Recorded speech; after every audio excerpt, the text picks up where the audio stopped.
যদি একটা বনের পশু যদি নবীর ভালোবাসা জান্নাতের মধ্যে যায়, আর একটা গাছ যদি নবীর ভালোবাসা জান্নাতের মধ্যে যায়, একটা কুকুর যদি নবীর ভালোবাসা জান্নাতের মধ্যে যায়, আরে আপনি আমি তো গাছ নয়, আপনি আমি তো কুকুর নয়, আপনি আমি তো বনের কোনো পশু পাখি নয়, আপনি আমি তো সেই উম্মত। কেমন উম্মত?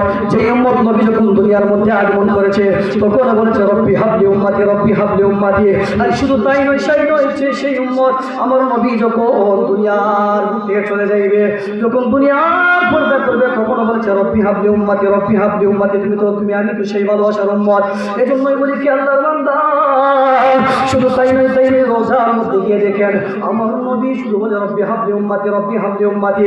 শুধু তাই নয়, যখন কাল কিয়ামতের দিন হাসরের ময়দানে উঠবে, আরে তুমি আমি কেমন ভালোবাসার উম্মত, যখন হাসরের ময়দানে উঠবে সকল নবীগণ নফসি নফসি বলবে, ওলিগণ নফসি নফসি বলবে, সবাই নফসি নফসি বলবে, আমার নবী তখন বলবে রব্বি হাবলি উম্মতি, রব্বি হাবলি উম্মতি।